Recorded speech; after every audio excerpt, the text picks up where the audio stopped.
I'm Rebecca Berbel, and this is SEO in 2024.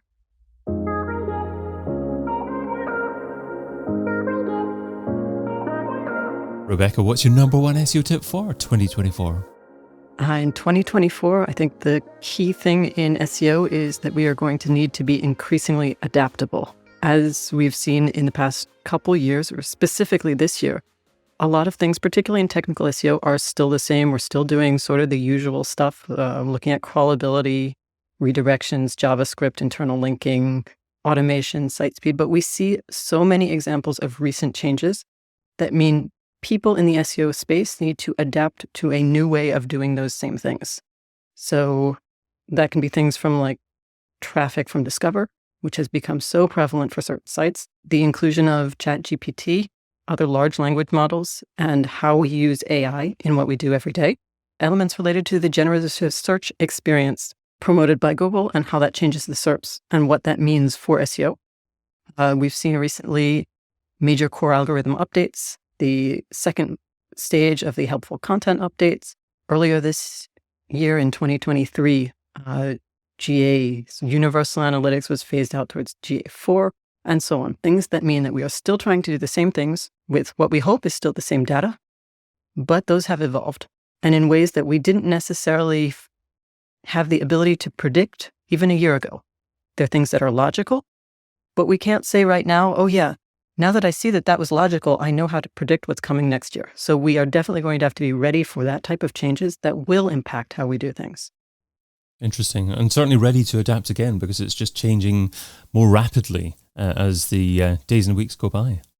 So some of the things that have really impacted some of our users at OnCrawl have been technologies. So we mentioned AI. So both websites and search engines are using different technologies today, whether that's how they render things. We've seen a lot of headless CMSs and how you have to adapt to that data itself. So search engines are providing different data. We need different data from them. A lot of our users have access to different data within their companies. So they might have more data from other departments. They have more data on pricing. They have just general company-wide data and different supports for big data. And none of this is particularly new, but what's new is how broadly it's impacting SEOs. So even if we look at BigQuery, not every single SEO is going to be telling you right now, oh, I use BigQuery. But given its implications in Google Looker Studio, even in Search Console exports, that is definitely something that's a tool and a type of organization of data that is today something that's much more important than it was before. So rather than learning new formulas in Excel, maybe you should be looking at SQL. In your summary of different tools that you recommended there, you touched upon Google Discover. So if an SEO isn't really focused on Google Discover, how would you summarize it? And you mentioned that it was bringing in a lot of traffic for certain types of websites or industries. So what websites or industries can take advantage of that? We see a lot of people, basically, Discover is a type of result fed to certain users. So it's highly customized, mostly articles. So all articles, only articles are eligible for this. And it's sort of a news feed for an individual. So media sites that publish news are extremely interested in this because in a lot of cases, they've seen that when an article is featured on Discover, it just essentially goes viral. And you can get much more traffic from that in some cases than in others. The question then is, how do you get an article on Discover and how does that relate to SEO? So at OnCrawl, some of my coworkers have really been looking into that for individual clients and also for groups of clients, which then allow them to be able to generalize. So what's been really interesting about that in terms of adaptability is that we thought when we started this, that we were going, well, this is going to lead to product development for OnCrawl. So the tools that people need to look at Discover and how it relates to SEO are going to really need to be new things that need to change. And in fact, what we saw was that the platform that we have allows you to be able to look at that yourself. So we can use Discover information in OnCrawl as it is. And we found that there are correlations to certain SEO elements, not always specifically and across the board, but what stands out is if you rank well, you will do well in Discover. If you don't rank well, you have no chance. So even for a single website, articles that do well in search results immediately will do well in Discover, and vice versa. Those that don't. And another area that you need to adapt to and be on top of is your analytics. And a major change in that over the last year or so has been GA4. So what has GA4 meant for SEO? GA4 is a complicated thing for SEOs. I think that is one of the best examples of how adaptability needs to be one of our key focuses in 2024. We have seen so many people, and my team is one of them. Personally, that's been one of those things as well. Struggle with how to change the mindset from sessions and users to events, which is one of the main differences between how analytics information was captured and reported in Universal Analytics and how it's captured and reported in GA4. And again, this is not different information. It's still analytics information. It still gives us the same learnings and insights at the end, but we've had to figure out how to learn, what are the best resources to figure out how to understand this, and then how to adapt our processes to that. We did update our analytics connector for Google to support GA4 information. Some of the things are actually really interesting because it brought us new metrics, but we've kept all of the old ones. So that sort of adaptability allows you to have a continuity.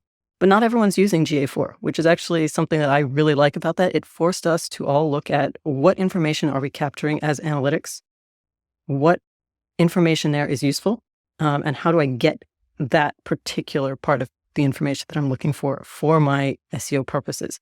So we've seen people move to Matomo, a couple other supports, and they are still able to use OnCrawl, which our objective there is to make sure that you can blend analytics data with SEO data to be able to understand which SEO metrics actually have an impact on SEO traffic that comes to your site, which SEO metrics actually impact that traffic, which optimizations should you be prioritizing in order to impact SEO traffic.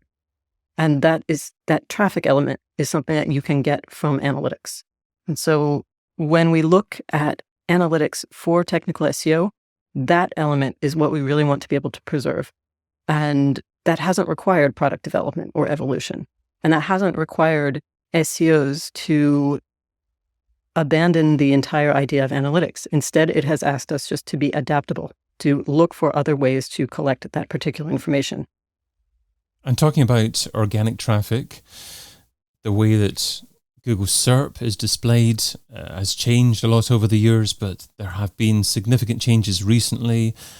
We've got search generative experience, and we've got AI-driven results, direct answers as well.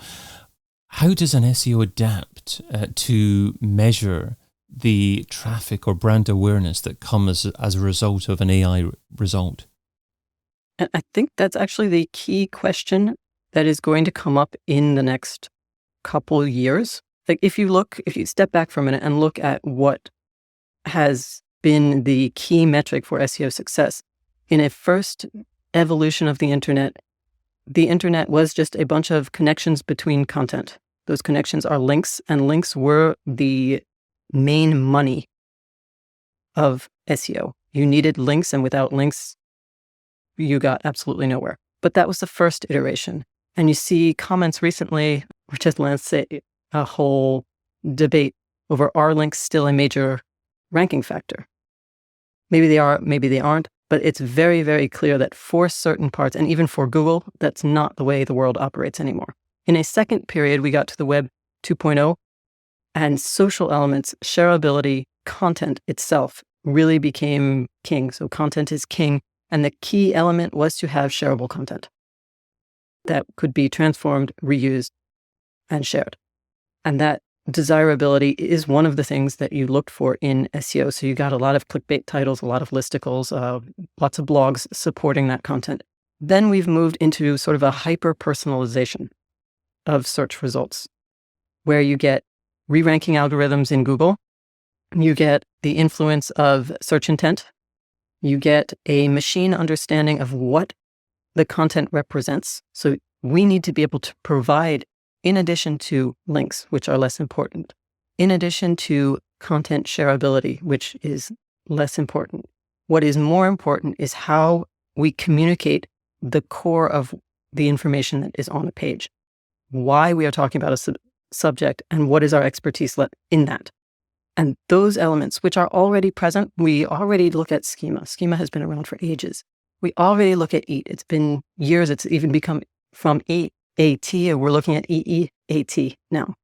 When we look at SGE, Search Generative Experience, when we look at personal adaptation, so where you're searching from, the type of device, the time of year, the time of day, events around you, all of those elements that inform this personalized search experience, they all require Google to have a very good understanding of what is on your page in order to be able to serve it in the right context.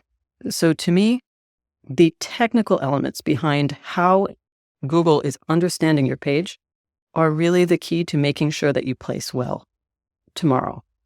However, as you mentioned, they've restructured the page. What a search result isn't necessarily the 10 blue links. And that is going to impact then how we need to adapt to how content and how content sources are surfaced in organic research. And what about the soft skills required to be more adaptable? Because it's tough for people who've worked on the same thing maybe for quite a few years and love what they're working on and they don't want to change. Are there any particular lessons that these individuals need to take in order to actually become more adaptable?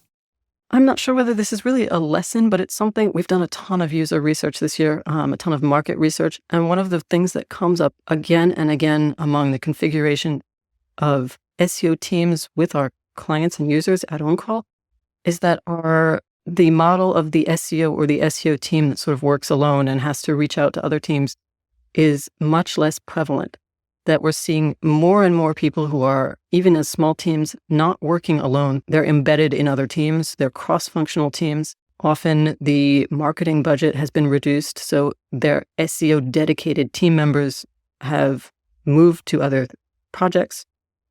But as an SEO, I think the best way to do things is to learn from your coworkers, because your coworkers today, your teammates today, are not necessarily going to be people who've always done the same things that you have in the same way that you have. They are often developers, they're often web designers, they're often product managers for a web product, and they have a different way of looking at things, different priorities, and different ways of measuring things. If an SEO is struggling for time, what should they stop doing right now so they can spend more time doing what you suggest in 2024?